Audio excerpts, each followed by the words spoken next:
Close Racing Supply in Eldred, Pennsylvania has been in business since 1996, serving the motorsports industry with quality parts for dirt late models, modifieds, and stock clip race cars. In stock are parts from top manufacturers like All-Star Performance, Weir's Machine, Sweet Manufacturing, Winner's Performance, Willwood Brakes, and many others. CRS is also home of CRS Race Components, providing top-quality suspension parts. Orders are shipped out daily using UPS, FedEx, and truck freight. Find out more at closeracingsupply.com.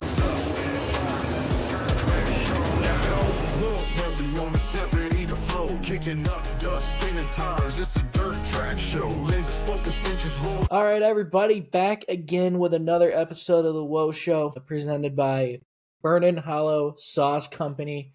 You'll hear more about them later, along with all of our other great sponsors. Today on the show, it's Mr. Carpy back again in the studio, and we have a lot of cool things to talk about. We're talking, the partnership this year, and then we're going to deep dive. We're going to do a deep dive into the marketing, social media side. We talk a lot about how people present themselves acquiring sponsorships in the motorsports industry, and maybe more on that kind of thing. This is going to be a quite different episode than the usual interview, and I'm very excited. Derreck, what's going on, my man? What's going on, man? Am I this first repeat guest? No, unfortunately, you are not. Actually, it was Jesse Isidore because he bought a racetrack.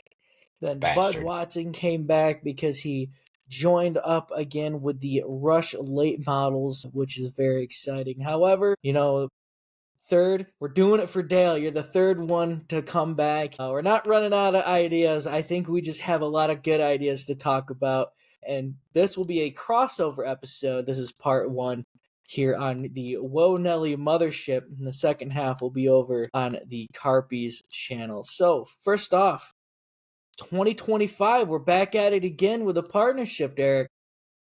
Yep. Another year, another partnership, and this one's gonna be huge. Or as Donald Trump would say, huge.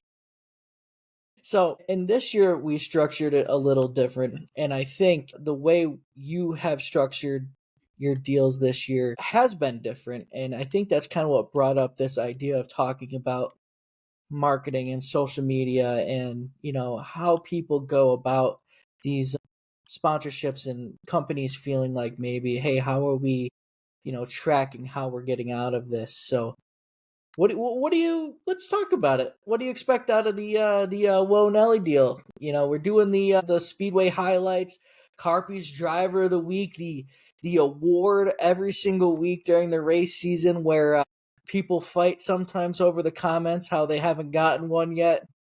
What else? Woah Nelly 25. That's gonna be another thriller.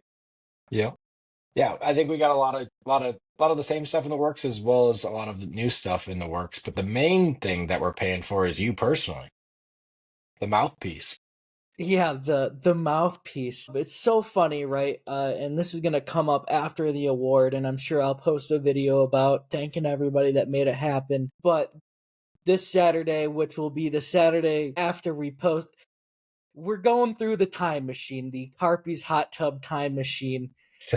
And so I'm getting an award. They haven't told me what it is. After this, we'll know what it is, obviously, when this goes up. And it's so weird to me that I've gotten to the point in now my 6th year where talking about not the mouthpiece. I don't know how I feel about that, but it's kind of cool that being a part of all these brands and helping grow together is interesting, and being a part of a lot of these conversations and growing, not saying growing together. Carpy's has exploded. You guys' social media platform is super cool. I think if you guys were able to rank what you guys do, and I can't wait to pick your brain about this here in a little bit, your social media promotion of your wraps and your designs is second to none. Like, there's never a question what's going on at Carpy's. You posted Landon Zakalowski's design, which was super cool because a lot of the guys that I worked with down there were like, oh my God, us? How did we make the glorious Carpy's feed? Yeah, it's cool to like over the last couple of years, like our online presence has grown like a pretty great deal. I mean, the key to that, I think, is just engagement. Nobody really cares about seeing like a picture of a shirt other than whoever shirt that is, but like getting people to comment and react and argue and whatever you got to do to get conversation going. That seems like the ticket for us. And like one of the big things we learned that's really helped boost like our reach and our numbers is getting putting content out strategically. So we'll put out something that gets a lot of conversations going, whether it's a NASCAR meme or I don't know, just something that is going to easily cause a stir. Because what we'll do is we'll get that going, and then we'll post something that we really actually want people to see, and we're going to show up in your feed. That post is going to show up in your feed because you've interacted, people you know have interacted or shared. So that's kind of a formula we found that really drives people to see like the cool shit we post as far as like projects we're working on. It's it is always cool shit that you post, even if it's just the memes. I have taken some plays out of the playbook at Mhm. Carpy's as I saw you guys do some, some TikTok stuff or just meme. I say it's shit posting. That is my term that I've always grown up with, is shit posting, when you're just Yeah. posting memes and just seeing what's gonna stick. And it's really worked for us. And I'm gonna give away some. I think it also like shows some of the personality too of like the company or like or your brand. And people relate to people, so if you have some personality in there, I think that goes a long ways too. Video I've found, and I'm telling, this is some of the deep dark secrets that I have learned in 6 years, is video is king. Mhm. Especially, whether it be a TikTok or a reel, or this podcast deal seems to do pretty good. People also want to know, and we're gonna transition into motorsports media marketing kind of talk here, is people want to see what's going on. Mhm. I referenced this earlier. You're posting photos on your stories of, hey, look, you're not even saying, hey, look at this design. It's just a picture of, hey, this is what we're working on today. And it kind of drums up some hype. Landon Zakalowski was one. I always like to see when the Wonelli post is going up, when we're cooking up, I'm letting you cook up something. Yeah. It's always cool to see the process. And plus you do those videos of you going through your shop and what's going on. Do you see a lot of interest in just people wanting to know the daily, or is that another avenue of people, directing to what you guys do? Yeah, so we try to shake it up a little bit because if you do too much of one thing, people lose interest because at the end of the day, it's a print shop, so you can only show things being printed so much before it's old news. But it's the same concept as like what makes reality TV popular or MTV Cribs was popular. People like to know about like behind the scenes. You always see you see the finished product, that's cool. But if you see the guy making it, like we have a when we walk in our shop, if anyone hasn't been there, we have a glass like wall right in front of where it divides our showroom from our screen print shop. And the people that are just amazed watching like the guy print the t-shirts, like the machine and how it spins, and people are just fascinated by that. They'll just stand there and watch it for 10, 15 minutes after their transaction. So yeah, I think behind the scenes stuff is pretty pivotal because a lot of people don't know what goes into like making some of this stuff. They see it on the car done, or they see someone wearing the shirt, but the art behind like building it essentially is, I think, really fascinating to people, at least in our end of the business. So yeah, I think people like to, it's the same thing with like someone will call and you want to talk to the owner if you know the owner. Like you like to have that like insider pull and the insider knowledge.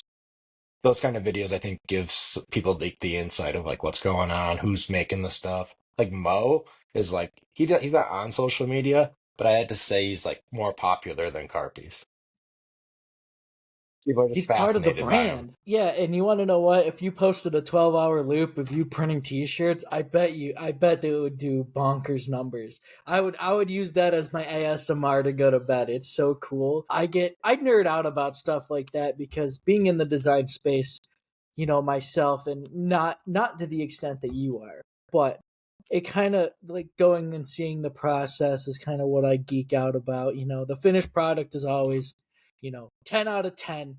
You can't beat it, but I like seeing how it gets there. So transitioning into more of the marketing stuff, and you had a really good article out about sponsorships. And I said that I was going to do this before the podcast when this is probably the most planning that's ever gone into one of these, because we actually talked about what we were going to talk in this. Usually, and Derreck can attest, I think the first one we did, I was like, yeah, I'm just going to ask you questions, and I hit record. This is not how to get a sponsorship from Woah or Carpy's print company. This is just us kind of guiding people maybe through the process of, how to take your image more serious, whether it be outside the digital space or in it. We live in a digital age. That is where 99% of your leverage is going to come from. I think Woah would probably not have any leverage if we didn't do all the social media stuff. We would just be some dude with a camera, which, that don't quite work out. Sometimes that gets you put in jail. Yeah, dude, gets you put in jail. Those kind of guys. Oh boy. But I would love you to kind of go to run through the kind of your points that you made in your post about sponsorships and taking care of your image and things of that nature, because it was really weird that, and I'm going to use a quote here, it was like we had ESPN, right? We all kind of were thinking about the same thing. Stateline and Bill did their sponsorship clinic, and kind of echoed a lot of things that you had in your post. And, he's come from it from about 100 different angles, from a business owner, from a race car driver that survives on sponsorship. I'd love to go through those points, because, and everybody knows, reading online anymore, the attention span's probably, I read the thing, I loved it, It was but if you long. want to go on your soapbox here. So I had talked to you about it for months, and I was kind of like working on it in the background here and there. And then I didn't get to make it to the state line event. So I just decided to finally put it together, put it out. And I didn't usually I send everything to Audra like that before I put it out, because sometimes I have a dry humor and I'm a little straightforward sometimes. And she gives me that perspective of like, yeah, you should probably lighten that up a little bit. And I was just like, I was just going to town, and I'm like, fuck it. I sent it to you, I think, before I posted it. But then I posted it, and Audra read it like an hour later, and she goes, "Well, that post you made, that's pretty bold, huh?" And it got a ton of traction. But essentially, what it was it's not annoying, but it's like it's flattering, but it's like redundant. And I felt like if I didn't put something out that I just tried to weed down like some of the emails that we get. So we get a lot of people who will want sponsorship. And a lot of the times the emails are like 3 sentences long, and they're just like, "Do you want to sponsor my race car? It's $5,000." I don't know what your race car is. I don't even know who you are, where you race, how long you've been racing, what we get out of it. Um, and there's just a lot of those kind of emails that we'd get. I just kind of wanted to break it down to one, maybe make people think through those things. Because once you send those, even if you get your shit together later on, you're stuck with that stigma. Like you send an email the next year, chances are I'm probably going to remember. And a lot of times what I do is I'll cross-reference, like we get an email, I'll search that email in our system, one, to see if you've ever bought anything from us ever, or even like inquired, and to see like if we've just had any interactions to like learn more about who I'm talking to. Number one, if you haven't ordered anything from us, you should never ask us for a sponsorship. You don't know anything about our company. You don't know what products we serve. You don't know about our service. So, like, you can't be a spokesman for us. And that's what you are if you're getting a sponsorship. At that point, we paid you to push our products, is essentially what a sponsorship is. So, if you haven't ordered anything from us, then that's kind of a no-go right off the bat. So, we're not a performance brand. So, like, we don't sell things that are going to make your car go faster. So we don't really give a shit if you win a race ever. We care if your stuff looks good. You have your pits clean. There's not beer cans all over the place. Like show up to the track looking professional. Be engaging with people if they come up to talk to you. Those are all big things. I want your presence to make people want to ask about where you got your wraps or your merchandise or anything like that. So that gives you an opportunity to talk about us in a hopefully a positive light. So that's another big thing. And then what we get back from the partnership is big. So a lot of times they see NASCAR. I think that's where the problem is. They see NASCAR, they see Budweiser on the hood of the car, and they think for companies like Budweiser or Lowe's or Coca-Cola, a lot of that for them is just a tax write-off. They just have a bunch of money they need to burn. It's a cool thing. They can send their plant out to the races for an family experience, whatever. So they can justify just blowing money. But for like a small business, they need to see a return on that in some fashion. For us, it's a little different than maybe a pizza shop or something because we're in the industry. So it should be an easy sell for someone we sponsor to push our product because it's right in the industry they're already in. But yeah, I mean, if you're going to propose something, come with a plan. Make it clear who you are, what you're doing, what you're looking to get from the partnership, what we're going to get from the partnership, and be creative about it. A sticker on a car, it's not NASCAR, so it's not on TV in a still shot for 3 hours. It's going to go by in 0.2 seconds. You're probably not going to really read it. So that's cool for like photo ops and stuff, but at the end of the day, no one's typing in our phone number as the car drives by. So you have to push the product outside of that. And a perfect example is we sponsor a kid who, I guess, a young man in upstate New York. He races tag karts. It's like the road course type karts. And I want to say he's like 16 or 17 now. And he is the most professional person we've ever sponsored. And yes, he contacted us on Instagram for about 8 months. And I'm like, this kid's fucking annoying. But he would not give up. And so I eventually like had a conversation with him. He seemed super intelligent.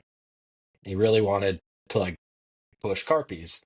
So I gave him a, a sponsorship deal. It was pretty basic. It's like free wrap and some stuff like that. And other than you, he's probably like the biggest advocate for us. So like in his high school, he got us print jobs for his choir or some other sport that he was in. He brought us buku amounts of people who needed cart wraps. His brother has a YouTube channel. They got all their merch for that. Just all kinds of like outside of motorsports too. It wasn't just like pushing people to order wraps or shirts. So like he brought a value and he cared about building a partnership. So when he came to us this year to re-up, there's not even a doubt in my mind that we wanted to do that. He provided value to us. So I don't know like what percentage that kind of varies between deals, like what we expect to get back. Like for instance, Zane Harvey, we sponsor him and he's the exact opposite of that. Like getting him to talk or go out of his comfort zone is completely different, but he sells a lot of race merch, so we get value in that. So it's kind of they're different for everyone. So you just got to present yourself with what your strong suit is, that's big. Creating value in a sponsorship, and this is something that, I think when we go out and we look at as Woah Nelly, I'll be honest, Woah Nelly doesn't really operate on a standard business model where we care about money in, money out. I have a day job, but we look at people who will represent our brand in the best way possible. It doesn't need to be wins. For prime example, and not to shout him out and say that he sucks, but Austin Hauser, when I first met him, man, he had this, and he'll agree with this pile of shit race car, and they were the first people that were like, hell yeah, we'll put a sticker on. And that was the first year we really did the sticker deal, and we kind of made a big deal out of the stickers, and we're like, hey, look at who's running our stickers. And then we kind of came up with this thing where everybody who got a sticker was super, super fast. And then following that, he upgraded his program with us, and we've been a part of his deal. He represents us really well, whether it be, he wins a couple races every so often. But, it's the following isn't, super big. You don't have to have 10,000 followers on Facebook to create value for a brand, to be an advocate. You know, a lot of the people we sponsor, we try to keep it to the young guns, people that people might not have heard of, because we take so many pictures of the same guys in victory lane. You know, I forget, I think we talked about it, it might not, where, you know, 70% of the or 80% of the people win, you know, 100% of the races or something like that. Um, Creating that unique value is something that we try to stress here.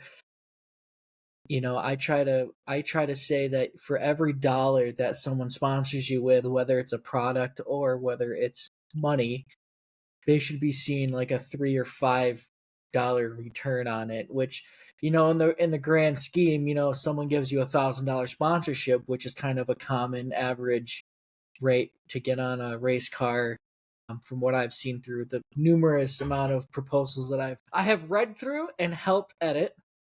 Yep.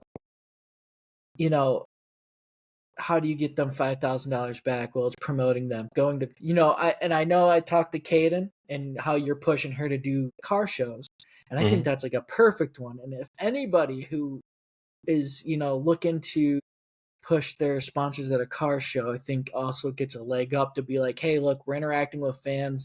Um, and one more person the spotlight, and they gave them the spotlight at the Stateline sponsorship clinic, where Ward Shell is one guy at it who is so good at promoting his sponsors, you know, taking his car to some of his sponsors' locations, and, you know, doing like meet and greets. And then he has all of his other sponsors, you know, little printouts or, you know, little things to give away, you know, these little tiny things that, you know, it doesn't really cost you a lot of money to take your race car to a show or Mhm. take it to a business where you can still promote other businesses at this business. You know, it all adds up, and hopefully, you know, people will start looking into this more because the sport's getting really expensive.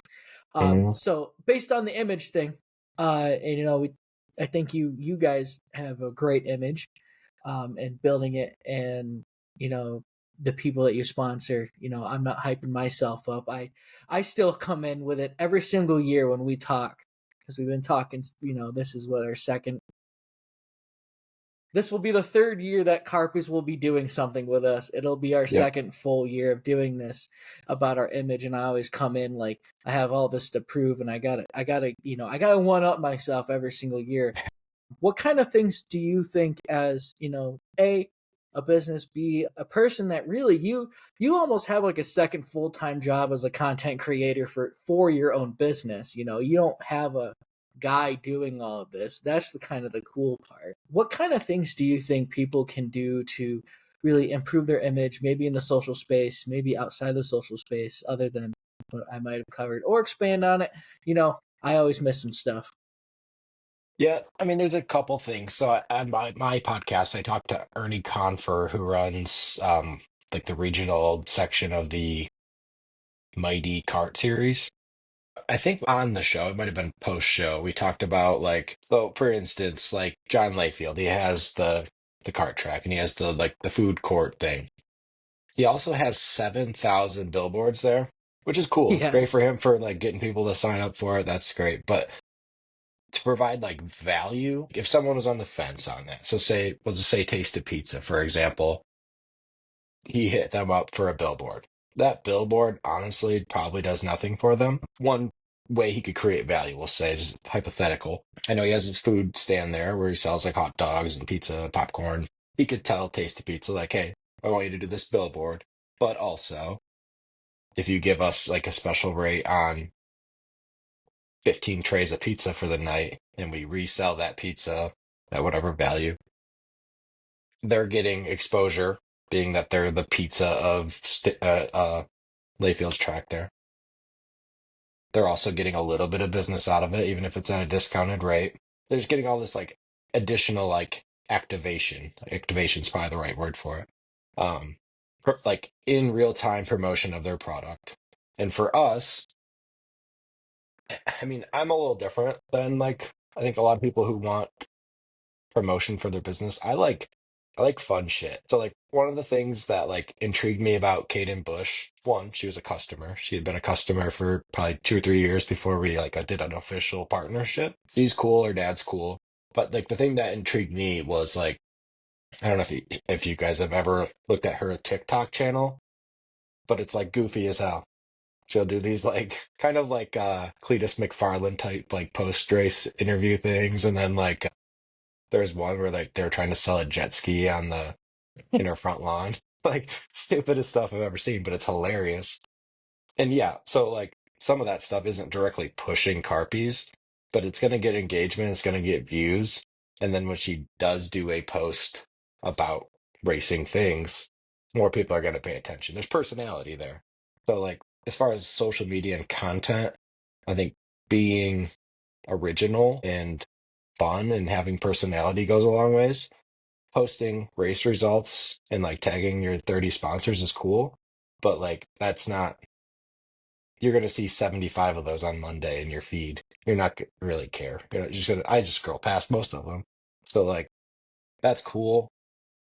But like say you want to race, like instead of just posting like we won at Stateline this week and then tagging all the sponsors, like do a write up that like explained what happened. Maybe post some like behind the scenes photos of like your crew working on the car throughout the day, or like put together a vlog video or something. I don't know.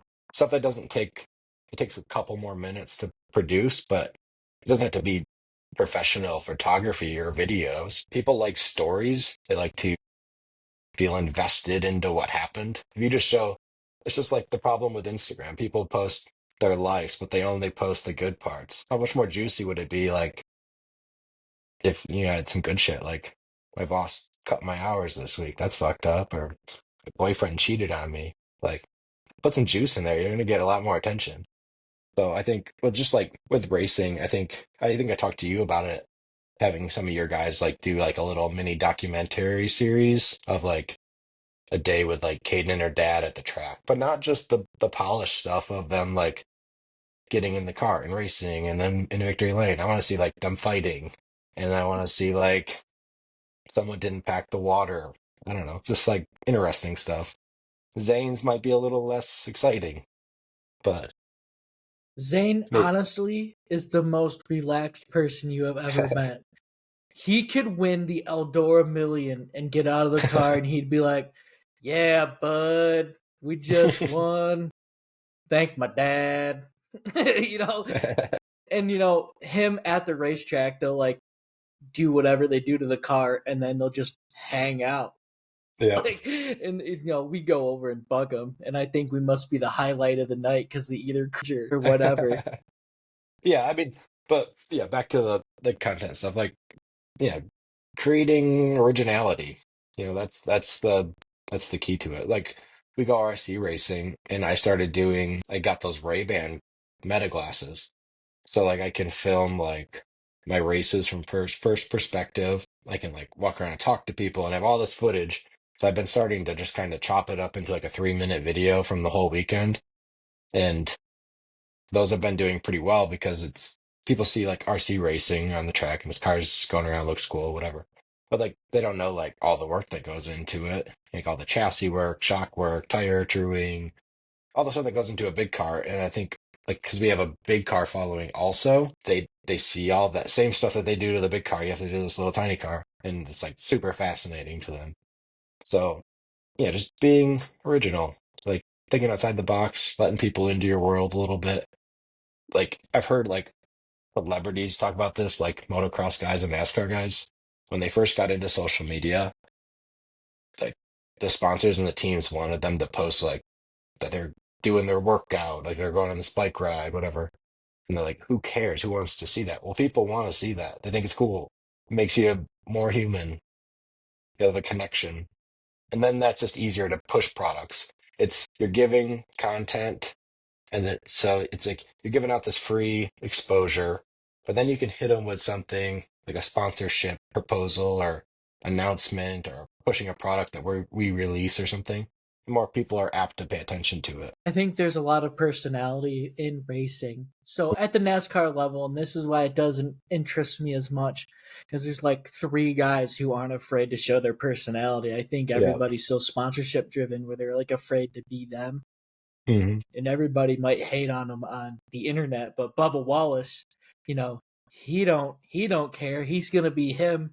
You're gonna see the real emotions of him. Kyle Busch, people like him now, so I can't be afraid to like him. I think he's super funny when he gets mad. Yeah, you know? I'm sure when he wrecks their favorite driver, they're not too happy. One person who I think does content really well, and if you don't follow him, Derek, we're going to plug him here. Kenny Wallace is the funniest person on the internet. I quote him all the time. I just started listening to his podcast the last couple weeks with Ken Schrader. It's good, but yeah, he is a little saturated. After you listen to a couple of them, you're like, okay. The laugh and the... His Snapchat is super, super good. I don't have that. He's been doing a snow report every day because I think he said February 20th. That's when the snow will melt. And he's like, today. But mind you, he does a video of the same snow pile in the corner of his driveway. Everything else is melted. He's like, what'd I tell you? After February 20th. And I'm just like, how am I so invested in the snow pile in Missouri? I'm like, we have all of that here. And it's that kind of personality, though. It's that kind of personality that I think dirt track racing, and I hope with the podcast deal, whether it's me interviewing, whether it's us talking about social media and marketing, and hopefully this inspires everybody to go strap a GoPro to their head every night this year at all our local tracks. It'll be great. If not, oh no. But there's so much that is so easy to capture. There's so many personalities. There's so many things in the pits that, I wish we could have. There's a lot of, and I know that you've worked with the Scotts. I don't know if like a guy like David Scott, we need him to have a weekly YouTube channel show. Yep. And I've been trying to get him on the podcast. We're close. I think we're close. But it's those kind of personalities in our sport that make it special. And I think, people see NASCAR and they're like, this is kind of like clean cut. It's not what it used to be. I know the NASCAR I grew up with, there was a lot more personality. Yep. Let's go.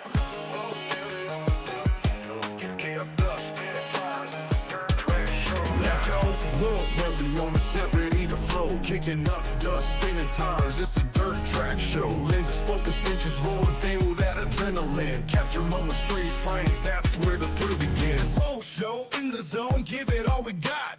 Racing under moon like these cars too hot. Bumpers kissing mud, flying diss tracks alive. Photographs tell the story, in these frames you'll dive. Down in the south where the dirt tracks scream. In the heat of the game, every drop counts.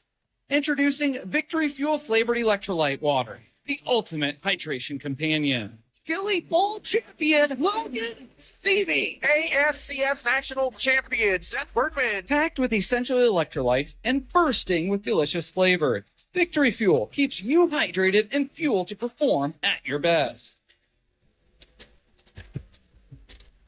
Nothing tastes better than Victory.